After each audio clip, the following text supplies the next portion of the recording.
All right, awesome. We are live. Hello, hello. We're so excited to be here today. We have Karen with us, so welcome, Karen. Hi there. Um, we're so happy for everyone joining us today.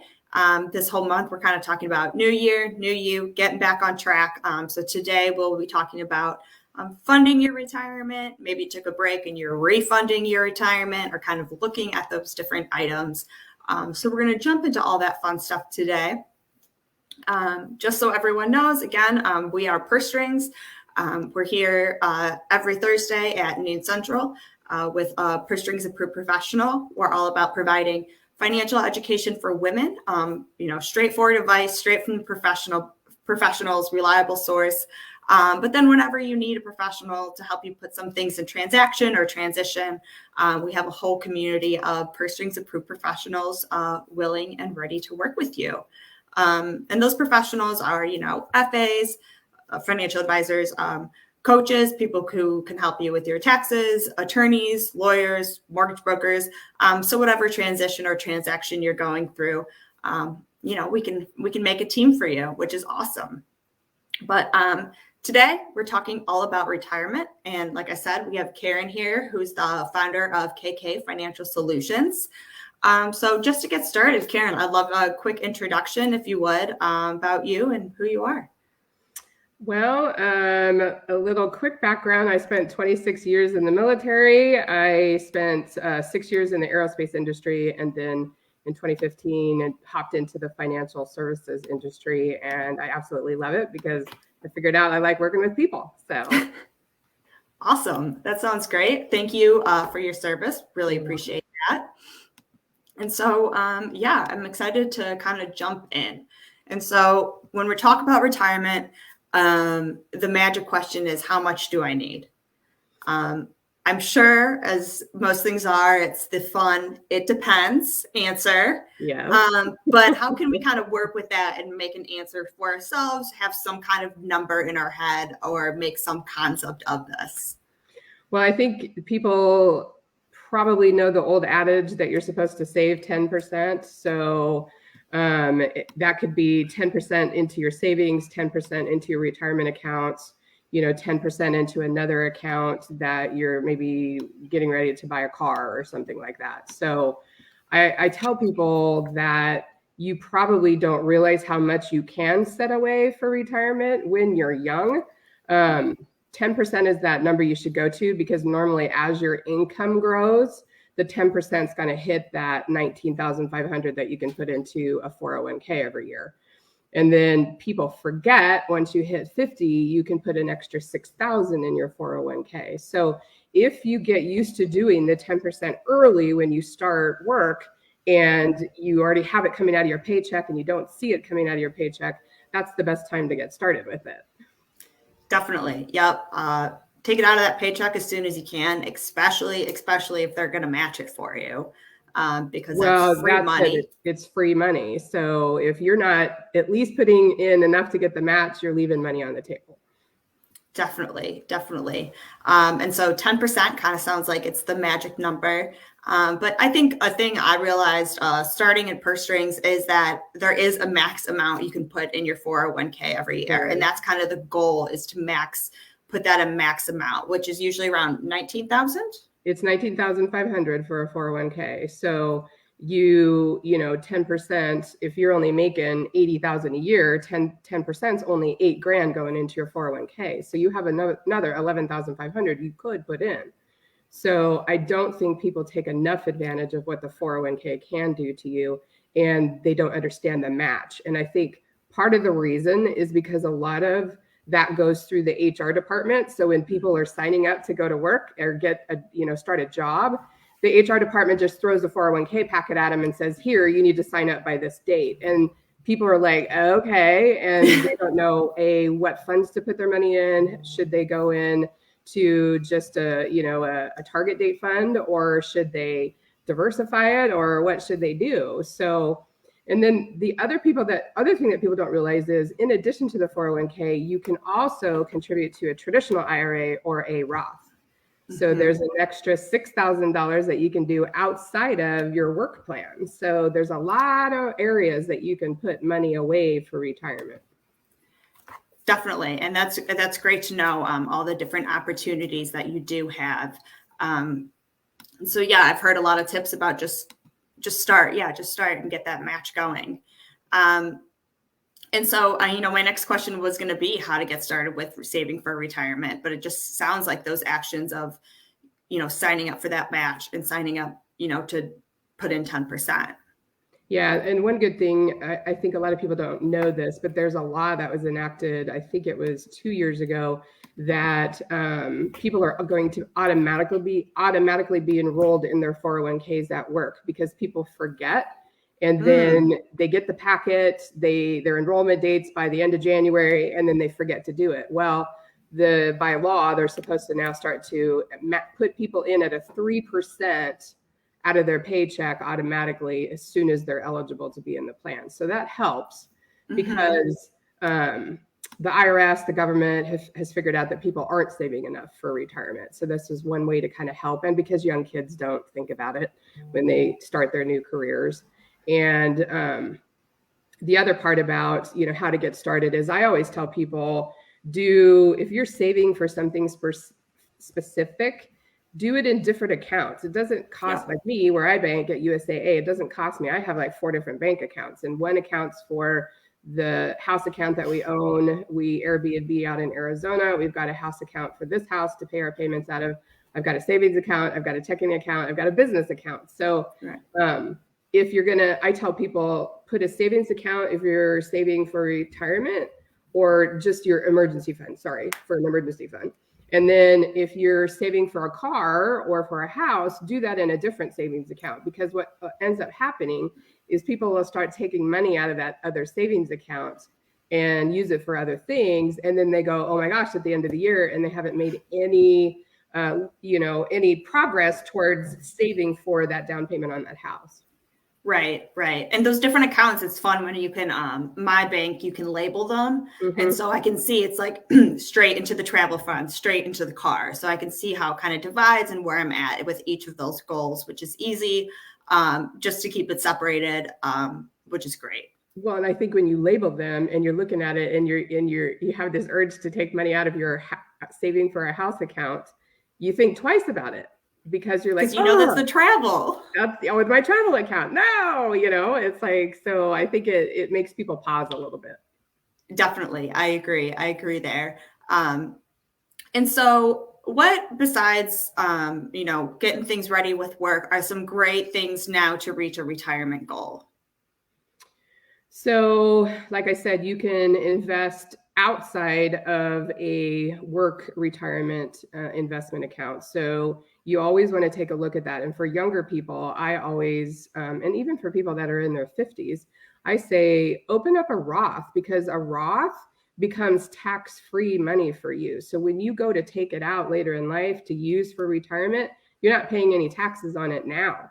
So when you take it out. So yes, you don't get the benefit of being able to take it off your taxes, but tax-free money actually goes further in retirement than the taxable money that you take out of your IRA or out of your 401k later on. Yeah. So there's that Roth, which taxes before when you put the money in, and then there's the other, just your IRA or your 401k, that taxes the money when you take it out. So it's more money that can grow, but when you take it out, you lose, I don't know what the tax is wherever you are. It depends. And that's the biggest thing. It depends on your tax bracket. So the old adage was that people would be in a lower tax bracket once they retired. So it made sense to fund a 401k.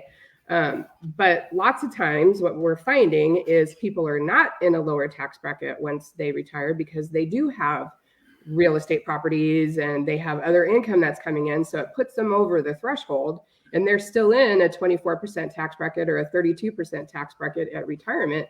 So they're really not saving anything by, delaying those taxes when they retire. Right, right. So yeah, just that quick overview so people know, because that is very different. And sometimes, depending on age and your money and so many different variables, you'd want to talk to a professional about what the best opportunity for you personally. But yeah, those are those tricky things that, are the subtle differences between a Right. Roth and just a regular 401k. Well, and that's where people also, and I'll even do this for people, I'll look at their plan documents for their 401ks. And if you have the option to put in a Roth inside of your 401k, I say do that. Because lots of times they'll allow you to put the same amount of money into the Roth side as you were on the 401k side. And again, that non-taxed money is going to go further in retirement. So, or I'll tell people to fund both inside of their work plan. So at work, would you get this information typically from HR then? Yeah, normally it's the HR that gives it to you. They give you like whatever the 401k packet is for your particular company, and it's inside the plan documents. So it's that big, huge piece of packet that you get. Usually it's embedded somewhere in there that'll say, how you can invest. Awesome. Yeah. So it's a great thing. I mean, when you start a new job and it's the new job jitters and meeting new people and everything else. The last thing we're kind of is like, oh, how much am I putting in my 401k? It makes sense that gets out of whack. But now at the top of the year, if you're kind of settled in your job, it's great to kind of look at those papers again or go through them with a professional to make sure you're getting the max, make sure you're investing it the best way. Mm-hmm. I know I was talking to somebody else and they said that their client, it was just had the money in the wrong, like in something that wasn't very, not dangerous. What is it? What's the word? Probably risk. Yeah. It was very low risk for a very young guy. It didn't make a lot of sense. And so, it's all about making the money that you're already putting in work for the max for you, Right. to get the most bang out of your buck. Right. And just so people know, just because companies offer 401ks, they're not really invested in you and your retirement because they don't give you the extra information about how you should be invested once you say, yep, take 10% out of my check. So that's where it's good to meet with somebody and have them kind of explain how you should be diversified. Should you be, like I said, should you be in a target date fund? So target date funds are usually funds that they're numbered for whatever year you are whatever year it is when you turn 65. Mm-hmm. And automatically inside that fund, they invest it high risk as you're younger, and then it goes lower risk as you get older. But that may not necessarily be the right plan for you, especially if you want to see your money grow faster. Definitely. Interesting. Yeah, there's a ton of different options. So you really have to have that conversation. I would love anyone tuning in to pop in any other questions that they might have about retirement or, funding it, getting it restarted. And then one more question I have right now is, how do you kind of combine these different, or should you combine these different 401ks you have from multiple jobs over the years? What's the best move to do with those? Yeah, so people need to understand there's 3 options that you have when it comes to a 401k. So let's say you move on to a new job. So you can either roll that 401k to the new 401k. You can choose to roll that 401k to an IRA with a company like me, or you can just leave it there. Or you could just, lots of times though, the plans are getting smarter and it actually costs them to have people in their plan that are not part of their company anymore. So they're forcing people to get out of it. So basically the third option is they'd make you do a distribution, which is going to cost you, they're going to take 20% off the top when they send it to you. And then you're going to have to pay taxes on it right now because it's considered income for you. Wow. Yeah. That's interesting how they're kind of changing some of that to kind of make you pick up your stuff and move it all out. Well, that's because people, 10 years down the road, they're like, oh my God, I used to work for this company over here and I don't know whatever happened to my 401k. I get these statements in the mail I used to, and now I don't get them anymore. Is the money still there? And so now the companies are getting smart and they're forcing people to do something with their money, which makes sense because you want to keep track of your money. Definitely. Yeah. I mean, I do. I want to.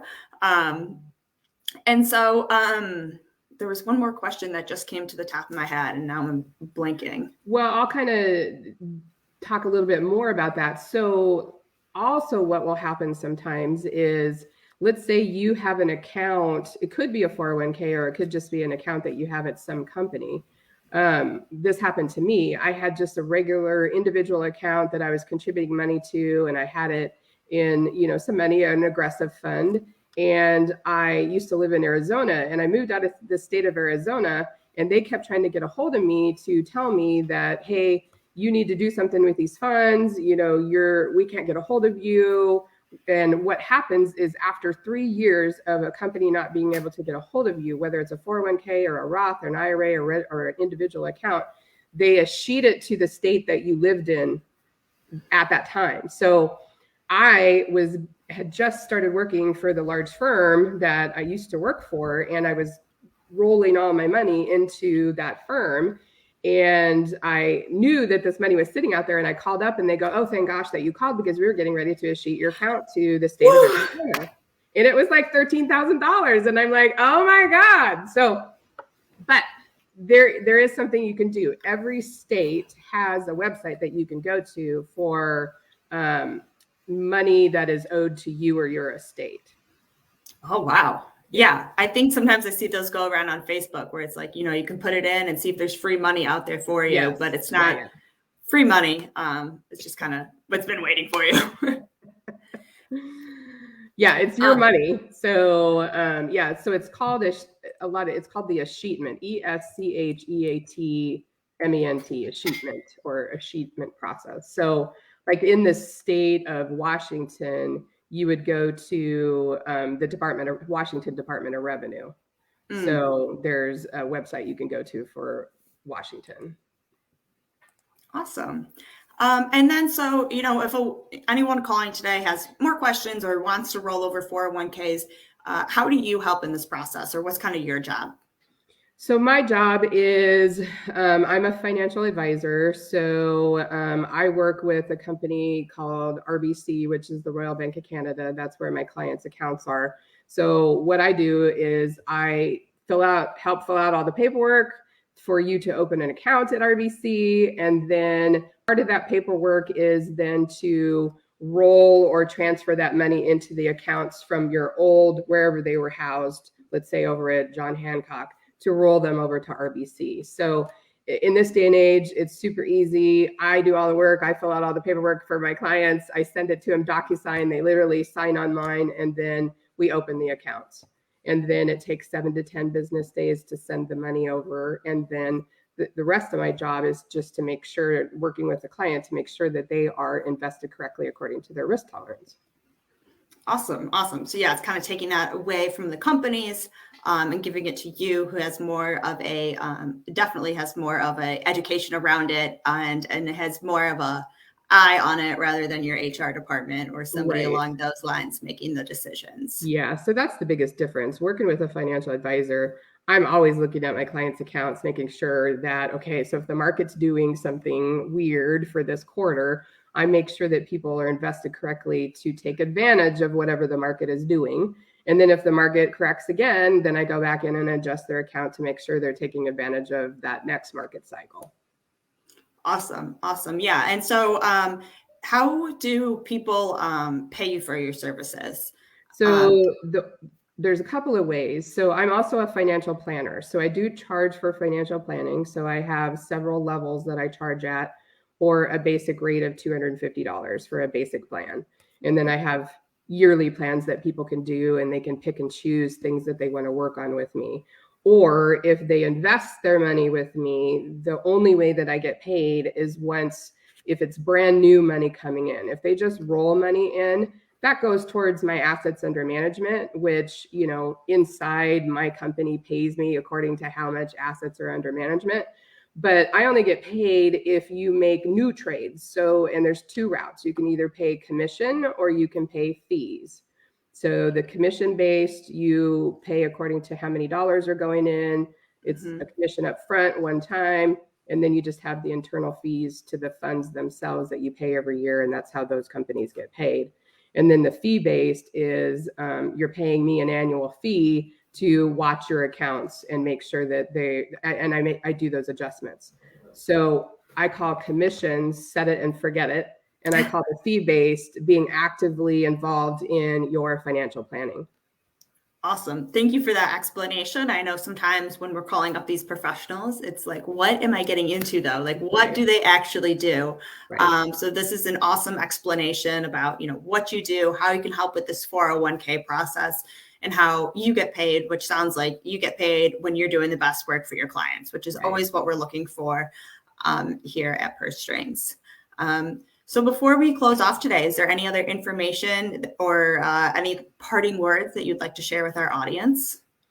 Well, I like to introduce myself normally where I say 38% of the people have financial advisors, but 54% don't have a financial advisor at all.